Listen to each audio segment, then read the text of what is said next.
तो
कल के क्लास में हम सभी लोग इलेक्ट्रॉन्स का टोटल एनर्जी कैलकुलेट किए थे और वह टोटल एनर्जी यही आया था।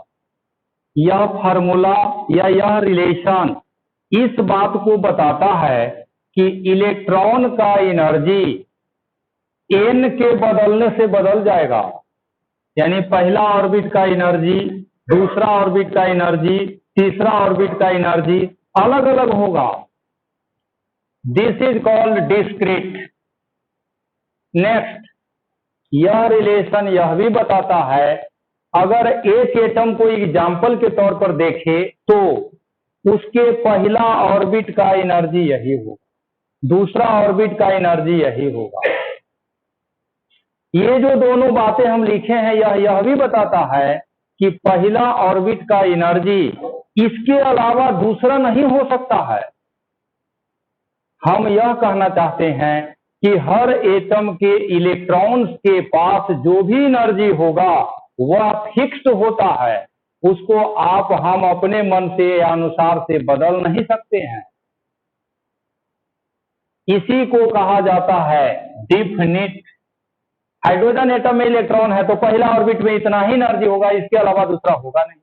सेकेंड ऑर्बिट में है तो यही होगा, इसके अलावा दूसरा वैल्यू हो नहीं सकता। That is total energy of electron in an orbit is definite and discrete.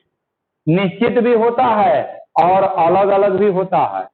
Her atom में ऐसा ही होगा।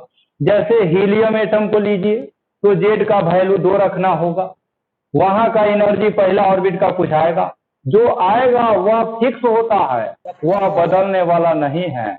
उसी तरह से जैसे एंगुलर मोमेंटम, पहला ऑर्बिट का एंगुलर मोमेंटम h/2 पाई, दूसरा का 2h/2 पाई, तीसरा का 3h/2 पाई, चाहे कोई भी एटम हो, वह सभी फिजिकल क्वांटिटी जिसके वैल्यू अगर फिक्स हो जाए उसी को हम लोग क्वांटाइजेशन कहते हैं। तो यहाँ पर हम लोग अभी से पहले जान रहे थे कि एंगुलर मोमेंटम क्वांटाइज होता है और एनर्जी का यह रिलेशन बताया है कि एनर्जी भी क्वांटाइज होता है। हर एटम के इलेक्ट्रॉन का एनर्जी फिक्स और अलग अलग होगा।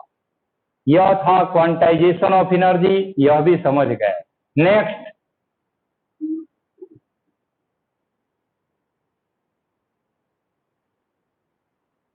differences of energy between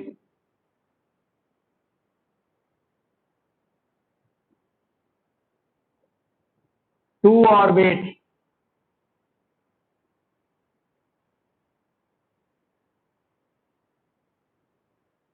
अब हम लोग पढ़ेंगे दो ऑर्बिट के एनर्जी का डिफरेंस क्या होगा और वह क्या बताएगा।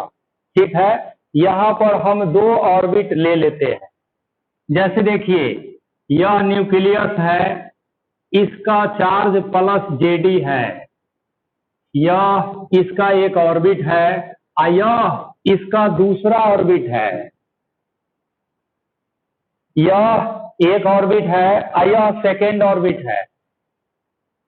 आप हम सब लोग अभी तक के पढ़ाई में जान गए हैं कि न्यूक्लियस के नजदीक में जो होता है वह लोअर ऑर्बिट होता है और दूर में जो होगा वह हायर ऑर्बिट होता है।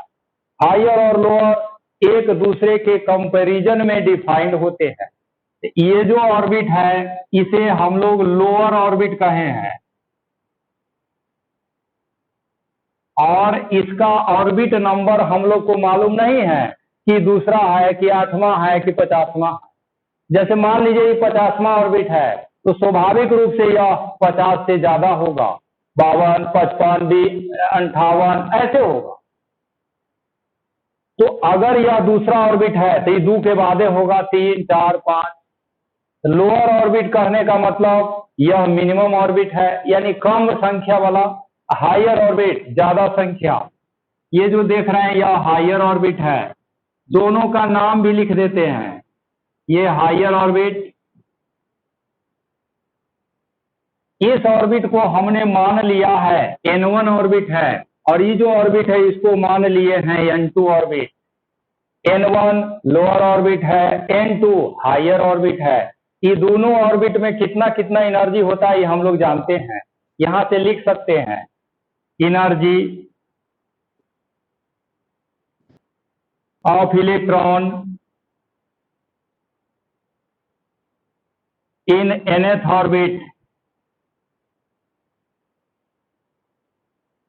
हम लोग कल ही पढ़ के आए हैं। एनर्जी E बराबर nवां ऑर्बिट का जब पढ़ते हैं तो ऐसे यह होता है me⁴ by 8 epsilon not square h square z square by n square, और यह पूरा माइनस में भी होता है, यह भी हम लोग जानते हैं। इसी को हम लोग ऐसे लिखते हैं -13.6 z square by n square, और यह जब लिखेंगे तो यूनिट भी लिखेंगे E भी। यह लिखिए या यह लिखिए दोनों सेम ही है। आप जानते हैं टोटल एनर्जी काइनेटिक एनर्जी के नेगेटिव वैल्यू के बराबर होता है। यह nवां ऑर्बिट का। अगर आप लोअर ऑर्बिट की बात करेंगे, लोअर ऑर्बिट का, तो ऑर्बिट नंबर क्या हो जाएगा N1। हायर ऑर्बिट की बात करेंगे तो ऑर्बिट नंबर N2 हो जाएगा। यहीं पर हम लोग लिख देते हैं लोअर ऑर्बिट। लोअर ऑर्बिट के लिए चूंकि यह लोअर को आप N1 से लिखे हैं, यह N1 है यह N2 है, तो N1 के लिए हम लोग ऐसे E1 बराबर minus me⁴ by 8 epsilon not square h square z square by N1 का स्क्वायर। लोअर ऑर्बिट का एनर्जी यही होगा। अब हायर का भी लिखना होगा तो यहाँ E2 लिखेंगे और यहाँ पर N2 लिखेंगे।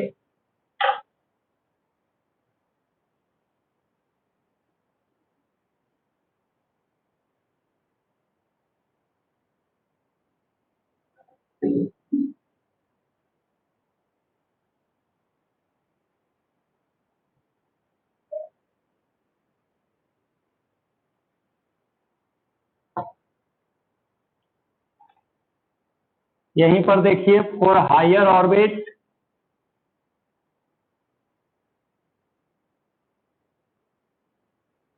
हायर ऑर्बिट के लिए ऐसे लिखेंगे E2 इक्वल्स माइनस me⁴/8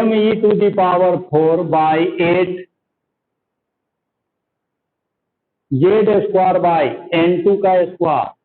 और हम लोग को एनर्जी का डिफरेंस निकालना है, यहीं से लिखेंगे डिफरेंस, डिफरेंस ऐसे डेल्टा E बराबर higher energy minus lower energy.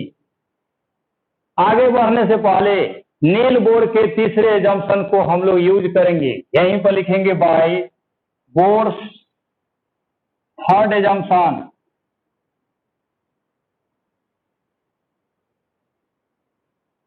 Bore के तीसरा जंक्शन में आप पढ़ के आए हैं, याद होगा E2 माइनस E1 का वैल्यू होता है h न्यू, ऐसा हम लोग पढ़े हैं।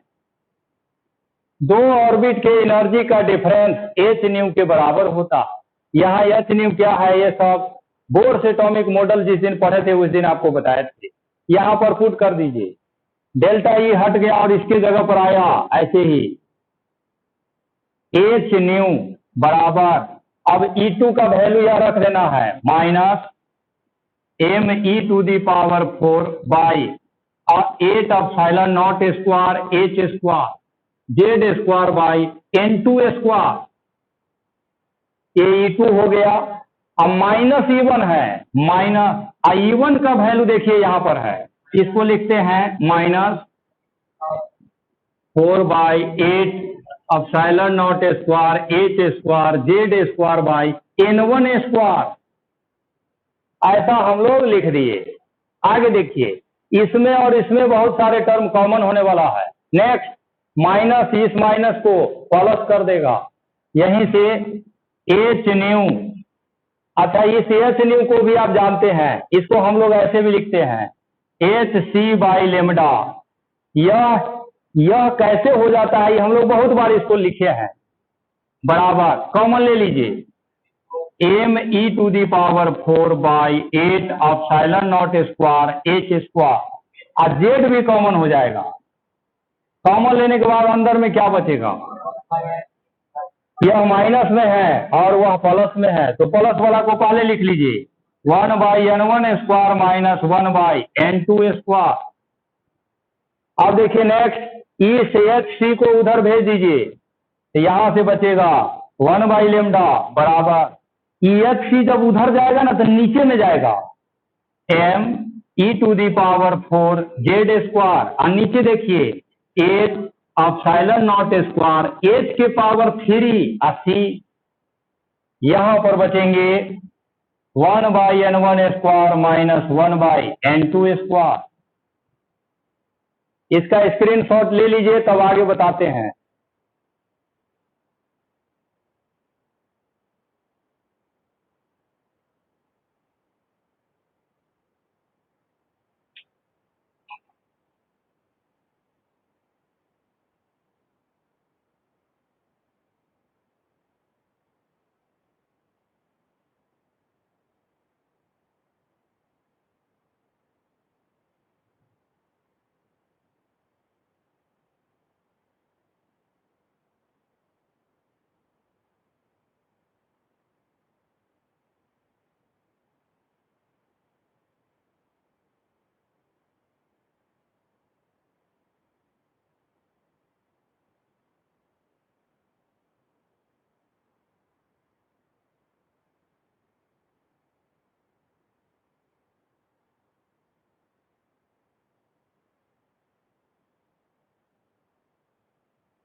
यह जो इक्वेशन आया है इसी को हम लोग ऐसे लिखते हैं 1/λ equals R Z square 1/n1 square minus 1/n2 square.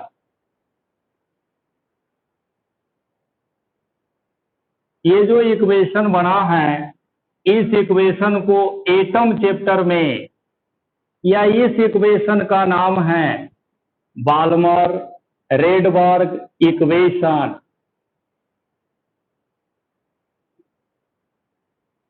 यहां पर जो आप आर लिखे हैं वेयर, यह जो कैपिटल आर है यह किसके जगह पर आया, me⁴/8 epsilon not square HQC।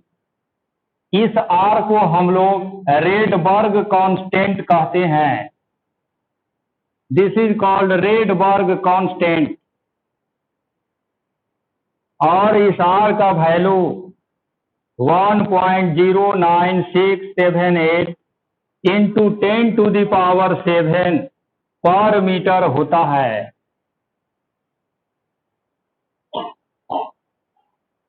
दो ऑर्बिट के एनर्जी का डिफरेंस जब निकाले हम लोग, दो अननोन ऑर्बिट के एनर्जी का डिफरेंस, तो वहां से यह रिलेशन आया है।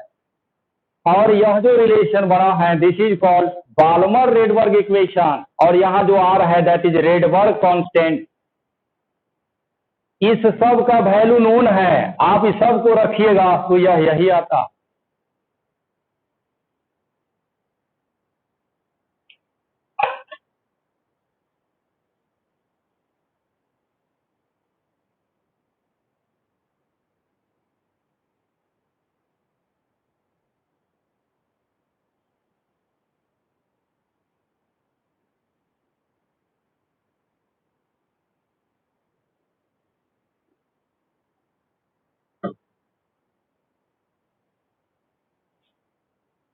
तो हम सभी लोग बोर्स एटॉमिक मॉडल जब पढ़ रहे थे उस समय यह बात जान गए थे कि नील बोर ने बताया था इलेक्ट्रॉन जब हायर से लोअर ऑर्बिट में जाता है तो एनर्जी छोड़ देता है in the form of packets of energy, या फिर पैकेट्स ऑफ एनर्जी को इलेक्ट्रोमैग्नेटिक वेव भी कहते हैं।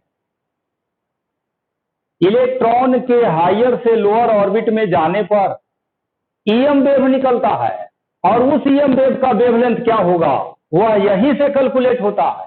हर वेव में वेवलेंथ होता है।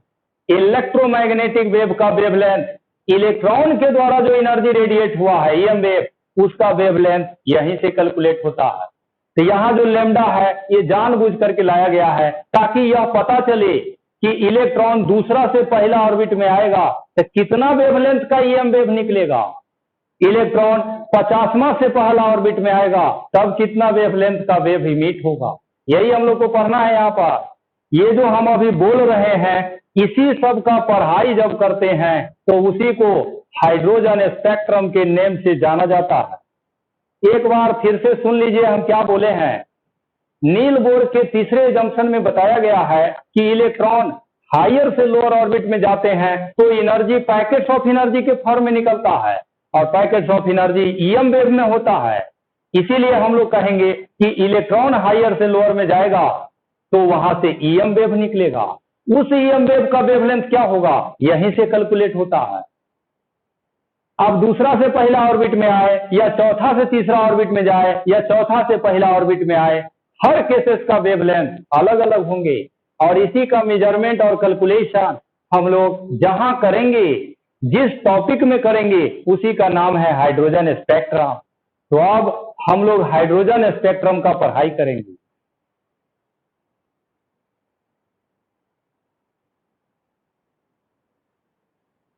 तो अगला टॉपिक हम लोग का है हाइड्रोजन स्पेक्ट्रम।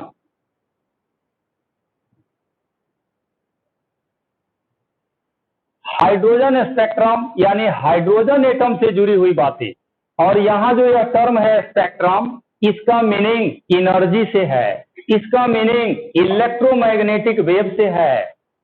हाइड्रोजन एटम में जो ईएम वेव बनते हैं उस ईएम वेव का पढ़ाई जहां पर आप करिएगा that is called hydrogen spectrum. तो आप एच एटम के लिए ही स्पेशली पढ़ने जा रहे हैं। अब देखिए हम लोग जान गए हैं for H atom, hydrogen atom के केस में टोटल एनर्जी जब हम लोग पढ़ते हैं तो En बराबर -13.6 by N square electron volt, और वह इक्वेशन जब लिखेंगे एच एटम में जेड का वैल्यू 1 होता है। यहीं पर हम लोग लिखेंगे बाल्मर रेडबर्ग इक्वेशन,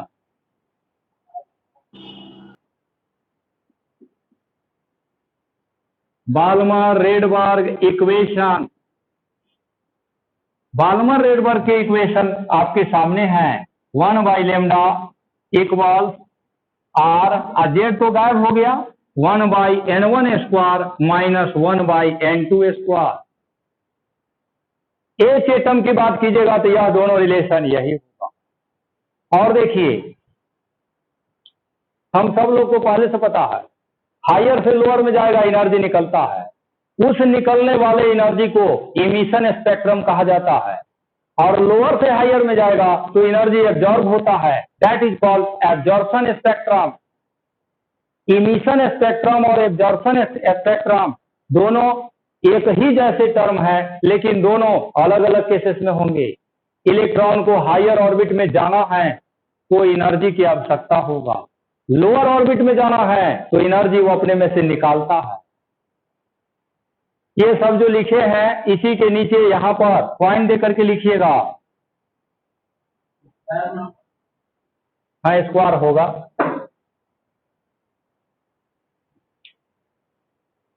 लिखिएगा when an electron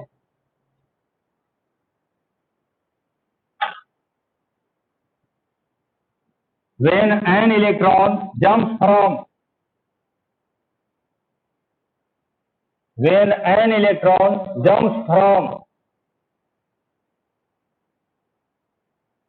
higher to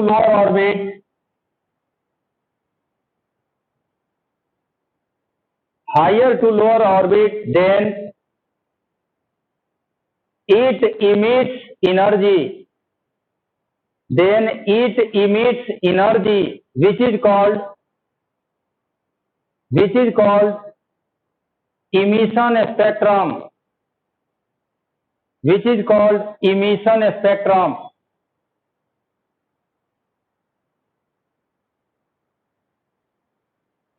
emission spectrum. और दूसरा नंबर में लिखिएगा when an electron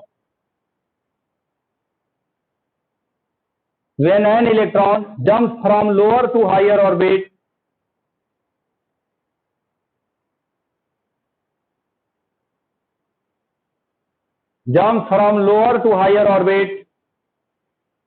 then it absorb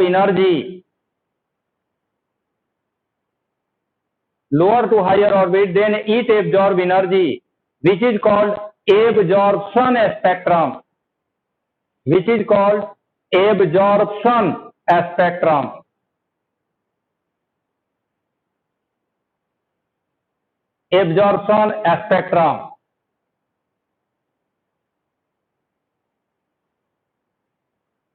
ठीक है। यह हम लोग पहले से भी जानते थे, सिर्फ स्पेक्ट्रम के टर्म में डिफाइन किए हैं। ये जो टर्म है स्पेक्ट्रम, इसका मीनिंग एनर्जी का लेन देन है, ठीक है। नेक्स्ट यहां पर एक टर्म और आता है, उस टर्म का नाम है स्पेक्ट्रल लाइन्स। ये सब टर्म सुनने में लगता है बहुत बड़ा है, क्या है, लेकिन उतना बड़ा है नहीं। स्पेक्ट्रल लाइन्स यह क्या होता है, इसके बारे में अभी कुछ देर में आपको हम बताएंगे, इसका डेफिनेशन भी बताएंगे, इसका मीनिंग भी बताएंगे। उससे पहले आपको हम स्पेक्ट्रम बताते हैं कि क्या होता है। कल के क्लास में एनर्जी लेवल डायग्राम आपको बताए थे, हाइड्रोजन एटम का ही बताए थे, और उसी की जरूरत आज भी है। आज हम फिर से वही डायग्राम बनाने जा रहे हैं, पहले आप लोग देख लीजिए तब बनाइएगा।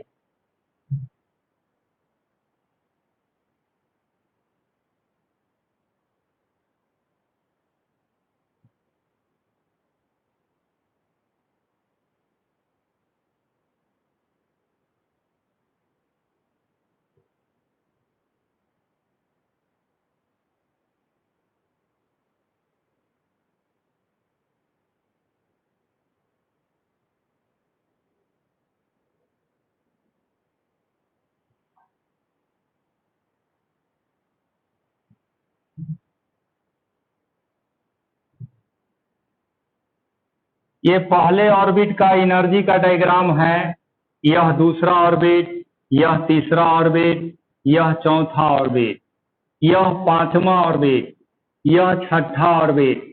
इस तरह से बढ़ते बढ़ते यह इनफाइनाइट ऑर्बिट है। पहला ऑर्बिट का एनर्जी हम सब लोग को याद है, कल आप लोग को बता रहे थे -13.6, दूसरा ऑर्बिट का -3.4, ऐसा भी ईवी में होता है, E3 -1.51, E4 -0.85 और E5 पांचवा ऑर्बिट का निकालिएगा हाइड्रोजन एटम में तो यह होता है -0.32। 5 ऑर्बिट का यहां पर लिखे हैं और सबसे ऊपर इनफाइनाइट ऑर्बिट है। इनफाइनाइट ऑर्बिट में n का वैल्यू इनफाइनाइट रखना होगा, यहां इन्फिनिटी रखेंगे तो इस पूरे का वैल्यू कितना हो जाएगा, समथिंग डिवाइडेड बाय इन्फिनिटी कितना होता है, 0 होता है। तो इनफाइनाइट ऑर्बिट का एनर्जी 0 हो गया।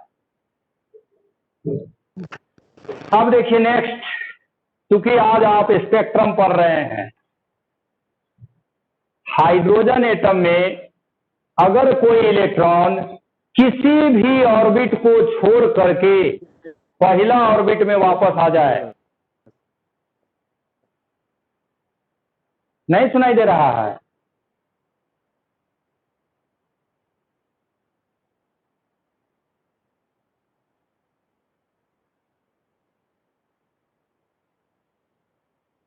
माइक नहीं कनेक्टेड है, कनेक्टेड तो है, ठीक है। हाँ, तो बता रहे थे कोई भी इलेक्ट्रॉन किसी भी ऑर्बिट को छोड़ करके पहला ऑर्बिट में आता है, जैसे यहां देखिए ये दूसरा को छोड़ के पहला में गया, तीसरा को छोड़ के पहले में गया है, चौथे को छोड़ के फर्स्ट में जा रहा है, सब जगह से छोड़ के फर्स्ट में आ रहा है, कहीं से निकल के अगर फर्स्ट में आता है तब जो ये सब लाइन जो हम खींचे हैं, ये लाइन क्या है समझ लीजिए, इलेक्ट्रॉन यहां से यहां गया लाइन खींचे, यहां से यहां आया लाइन खींचे हैं, यहां जो एनर्जी निकलेगा किसी भी हायर ऑर्बिट को छोड़ के पहला ऑर्बिट में आने पर जो एनर्जी निकलते हैं उसके स्पेक्ट्रम को लाइमन सीरीज के नेम से जाना जाता है। Lyman series. उसी तरह से कोई ऑर्बिट छोड़ के अगर दूसरा में आएगा, ऐसे देख रहे हैं आप सेकेंड में आ रहा है, पहला से सेकेंड में नहीं, हायर से सेकेंड की बात हो रही है, बाल्मर से। हाँ, तो सब यादें हैं आप लोग को, this is called Balmer series. उसी तरह से थर्ड में आएगा ऐसे, अब क्या कहिएगा, इसको हम लोग कहते हैं क्वेश्चन सीरीज।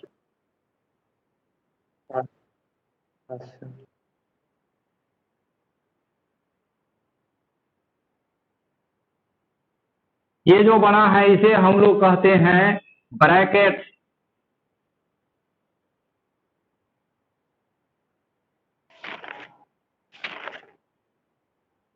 और यहां देखिए किसी भी हायर ऑर्बिट को छोड़ के पांचवा में आता है तो इसे हम लोग पी फंड सीरीज कहते हैं। ये सब जो 5 नाम देख रहे हैं यह पांचों स्पेक्ट्रम का नाम है, और जिस लाइन के द्वारा आप एनर्जी को दिखा रहे हैं that line is called spectral lines. ये सब टर्म नया है, मीनिंग सबका एनर्जी ही है। अब देखिए दूसरा से पहला में गया तो इसे हम लोग कहते हैं फर्स्ट लाइन। ये लाइमन सीरीज का पहला लाइन होगा, स्पेक्ट्रल लाइन। तीसरा से पहला में आया, यह जो देख रहे हैं इसका नाम हम लोग लिखेंगे सेकेंड लाइन। लाइन का नाम ऐसे ही लिखा जाता है। और इन्फिनिटी से जो आएगा फर्स्ट में, यहां से इन्फिनिटी से फर्स्ट में लाना है,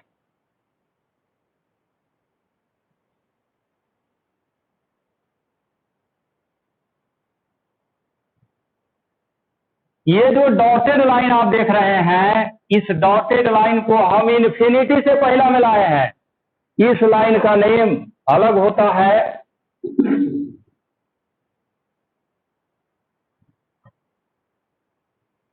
इस लाइन को हम लोग कहते हैं सीरीज लिमिट।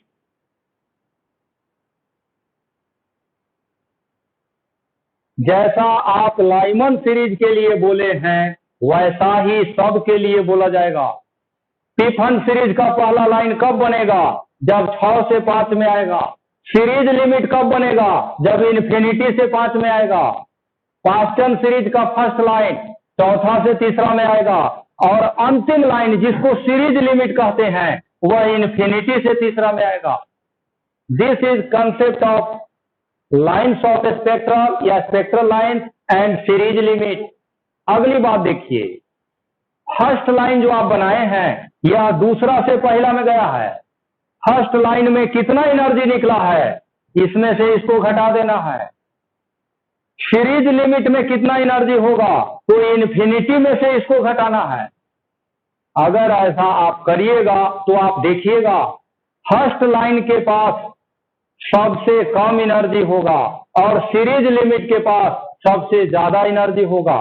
लाइमन सीरीज के केसेस में सीरीज लिमिट का वैल्यू 13.6 होगा, अधिकतम एनर्जी।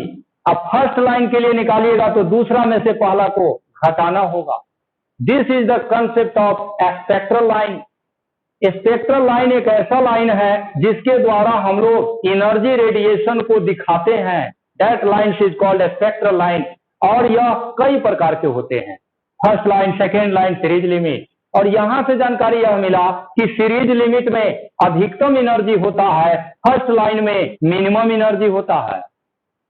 फिगर बनाना है, अब सब लोग बना लीजिए, और इसी के नीचे अब सबको पढ़ना है। ये जो स्पेक्ट्रल लाइंस लिखे हैं, अच्छा बना लीजिए, तब इसको डिफाइन करते हैं।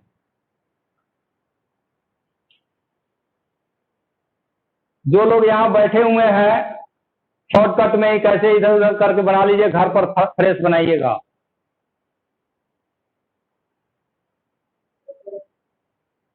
शॉर्टकट में कैसे होगा, ठीक है, ग्रुप में स्क्रीनशॉट रहेगा, उसमें से देख के बना लीजिएगा। हाँ, छोड़ दीजिए इसको, जो है ना, छोड़ दीजिए। स्क्रीनशॉट में से आप लोग बना लीजिएगा। यहां पर स्पेक्ट्रल लाइंस है, इसमें नीचे लिखिएगा।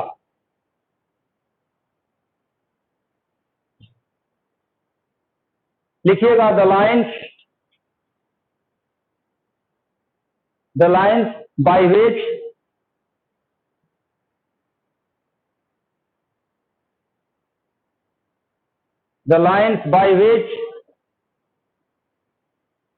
energy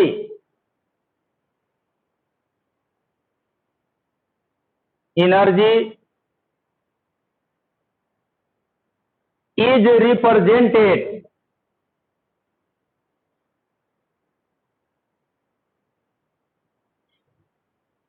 is called spectral lines।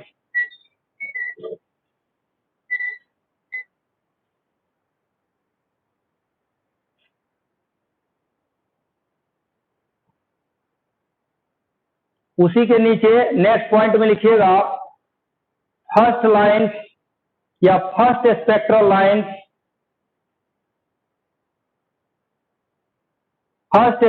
Lines have minimum energy.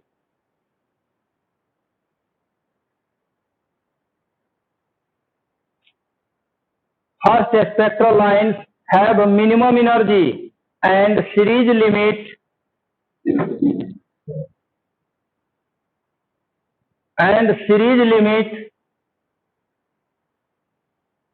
have maximum energy। Series limit have maximum energy।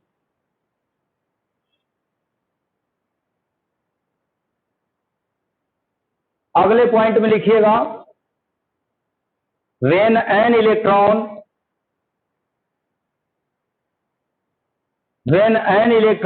jumps from second to first orbit, second to first orbit, then spectral lines, is called first line of Lyman series. First line of Lyman series. First line of Lyman series. अगले point में लिखिएगा, when an electron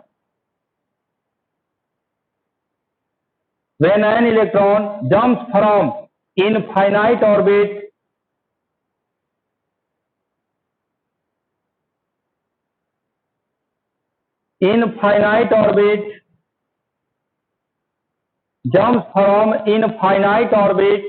to first orbit,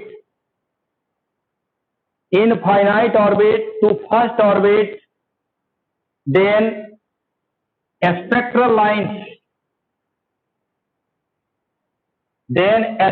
lines is called series limit.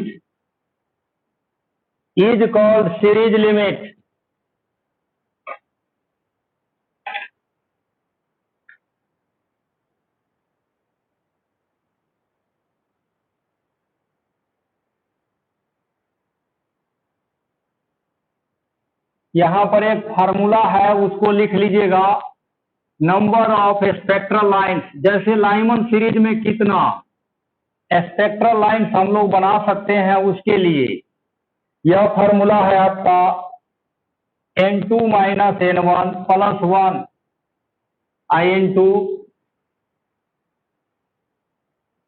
- n1/2।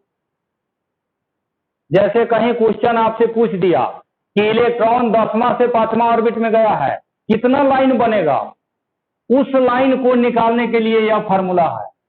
n2 higher orbit होगा, n1 lower orbit होगा।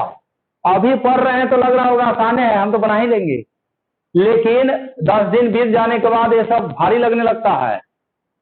इसके लिए यह formula आपको बताया गया है। स्पेक्ट्रल लाइन का संख्या बताना होगा तो इस फार्मूला का डायरेक्ट यूज आप कर सकते हैं। Higher orbit minus lower orbit +1 n2 higher minus lower by 2। 50वां से 5वां ऑर्बिट में आया है, क्या वो लाइन बनेगा, यहां से कैलकुलेट होता। ठीक है, तो यह हो गया स्पेक्ट्रल लाइंस की संख्या। अब हम लोग यहां पर पढ़े हैं there are 5 types of spectral lines, जिसमें Lyman series, Balmer series, Paschen, Brackett, Pfund, ये सब है। तो इसी में पहला नंबर आता है लाइमन सीरीज।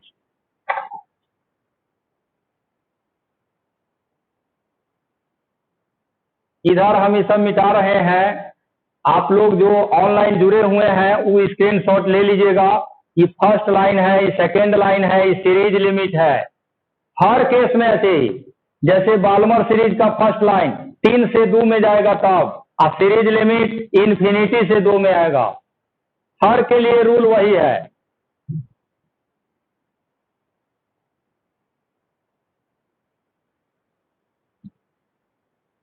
अब देखिए, हम लोग लाइमन सीरीज के बारे में कुछ बातें यहां पर करेंगे। एक बात तो क्लियर है कि लाइमन सीरीज तब बनता है जब इलेक्ट्रॉन किसी भी ऑर्बिट को छोड़ करके पहला ऑर्बिट में आएगा। पहले ऑर्बिट को ग्राउंड स्टेट भी कहा जाता है, क्योंकि यहां पर सबसे कम एनर्जी है। जहां सबसे कम एनर्जी होता है उसे स्टेबल भी कहा जाता है। स्टेबल, ये स्टेबल वर्ड अगले चैप्टर में आपको बहुत परेशान करेगा। स्टेबल एंड अनस्टेबल न्यूक्लियर, वो जब आएगा तब। अभी लाइमन सीरीज में हम लोग जान गए हैं कि इलेक्ट्रॉन कहीं से भी पहला ही में आएगा, यानी लोअर ऑर्बिट फिक्स है। लोअर ऑर्बिट आपको यहां पर फिक्स है। लोअर ऑर्बिट n1 का वैल्यू आपको हमेशा एक लेना है। लाइमन सीरीज में n1 एक होगा, क्योंकि लोअर ऑर्बिट फिक्स है। हायर ऑर्बिट देख लीजिए, आप ही से पूछ रहे हैं हायर ऑर्बिट कौन होगा। हायर ऑर्बिट n2 का वैल्यू कितना होगा, 2 भी होगा और 3 भी होगा, 4 भी होगा, कहाँ तक? इन्फिनिटी तक। ये है लाइमन सीरीज की बेसिक बातें जो हर किसी को जानना है। अब नेक्स्ट हम लोग बाल्मर रेडबर्ग इक्वेशन यूज करना चाहते हैं। यहीं पर लिखेंगे by using 1 by lambda equals r 1 by n1 square minus 1 by n2 square। Z hydrogen atom में एक होता है, वो पहले ही हम गायब कर दिए, हेडिंग दिए वहीं पर। हाइड्रोजन एटम के लिए यह इक्वेशन यही है। अब देखिए नेक्स्ट, इस लेमडा को हम लोग जानते हैं, एनर्जी बराबर होता है Hc बाई लेमडा। यहीं से हम लोग पढ़ते हैं एनर्जी प्रोपोर्शनल होगा 1 बाई लेमडा। जहां एनर्जी ज्यादा होगा वेवलेंथ कम होगा, एनर्जी कम होगा तो वेवलेंथ ज्यादा होगा। कब कम होता है ज्यादा होता है हम लोग को पता है। आप बताइए लाइमन सीरीज में सबसे कम एनर्जी कब निकलेगा? ये ऑनलाइन में 40-45 लोग हैं, ये लोग काहे नहीं बोल रहे हैं? मिनिमम एनर्जी कब निकलेंगे लाइमन सीरीज में? जब 2 से 1 में जाएगा, यह मिनिमम कंडीशन है एनर्जी का। और एनर्जी जब मिनिमम होगा उस समय वेवलेंथ क्या हो जाएगा? मैक्सिमम हो जाएगा। एनर्जी का वेवलेंथ के साथ उल्टा रिलेशन है। यहीं पर हम लोग लिखेंगे फॉर मैक्सिमम वेवलेंथ, लेमडा का वैल्यू मैक्सिमम हम चाहते हैं तो यहां पर लिखेंगे ऐसे 1 बाई लेमडा मैक्स बराबर आर। लाइमन सीरीज में पहला ऑर्बिट तो फिक्स है 1 बाई 1 स्क्वायर माइनस, ये आप मैक्सिमम निकाल रहे हैं। मैक्सिमम तो तब होगा जब इलेक्ट्रॉन दूसरा से पहला में आएगा। एनर्जी से उल्टा रिलेशन है, लिख देते हैं यहां पर।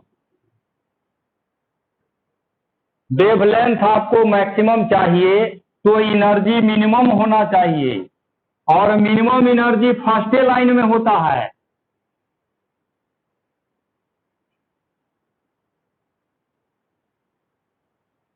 फर्स्ट लाइन, अब फर्स्ट लाइन जब लिखे तब तो क्लियर हो गया, n1 का वैल्यू 1 होगा और n2 का वैल्यू 2 होगा। फर्स्ट लाइन में तो हम लोग यही देख रहे हैं कि n2 हायर ऑर्बिट 2 है, लोअर ऑर्बिट 1 है। यहीं से लिखेंगे 1 बाई लेमडा मैक्स बराबर आर 1 बाई 1 का स्क्वायर माइनस 1 बाई 2 का स्क्वायर। इसको सोल्व कर लीजिए, करेंगे तो यह आएंगे 3r बाई 4 की, और यहीं से लेमडा मैक्स यह बराबर होते हैं 4 बाई 3r के। लाइमन सीरीज का सबसे ज्यादा वेवलेंथ यही होगा।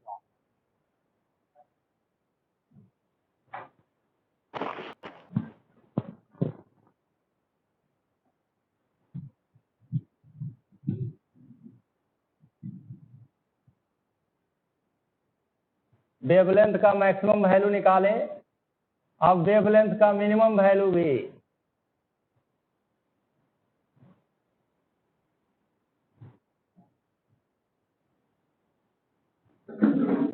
यहीं से देखिए 4 मिनिमम लेमडा, मिनिमम लेमडा की बात हो रहा है, तो आपको एनर्जी का वैल्यू अब मैक्सिमम चाहिए, और एनर्जी मैक्सिमम किसमें होता है? सीरीज लिमिट, इन्फिनिटी पे। सीरीज लिमिट यानी इन्फिनिटी से आएगा। इस केस में लोअर ऑर्बिट तो फिक्स है, वो नहीं बदलेगा, और n2 का वैल्यू इन्फिनिटी लेना पड़ेगा। यहीं से लिखेंगे 1 by lambda mean R 1 by 1 का स्क्वायर माइनस 1 बाई इन्फिनिटी।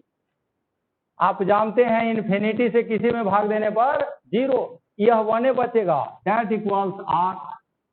यहीं से लेमडा मीन बराबर हो गया 1 बाई आर की।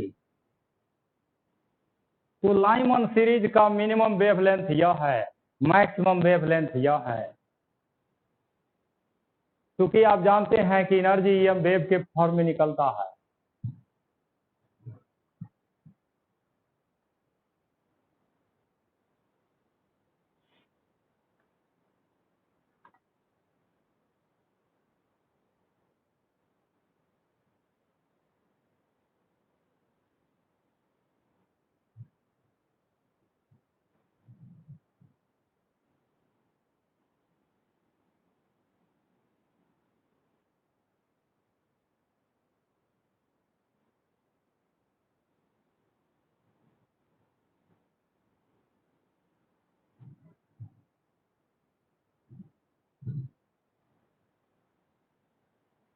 यहाँ पर गलत लिखा गया है क्या? Yes sir, 4/3 R1। ये सही है, सही है। 3R। लेमडा का वैल्यू यह है।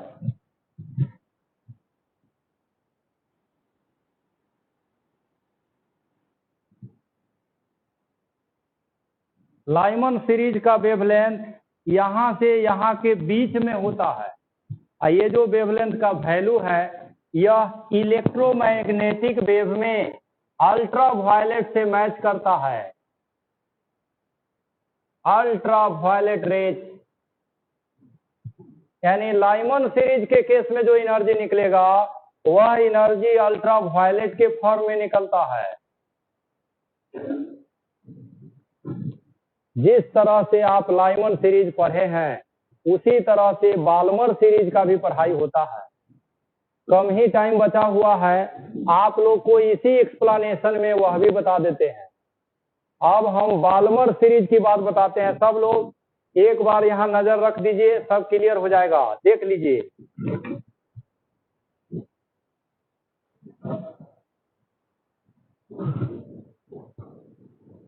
बाल्मर सीरीज की बात बता रहे हैं।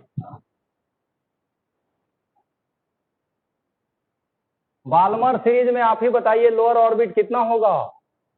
2 हो जाएगा। हायर ऑर्बिट कितना होगा? 3 से स्टार्ट होगा। 3 से लेके यस सर। अब देखिए यहाँ पर मैक्सिमम वेवलेंथ चाहिए हमको, एनर्जी मिनिमम होना चाहिए, ये फर्स्ट लाइन में होता है। अब बाल्मर सीरीज का फर्स्ट लाइन के लिए यहाँ पर सेकेंड और यहाँ पर 3, यही चीज यहाँ लिख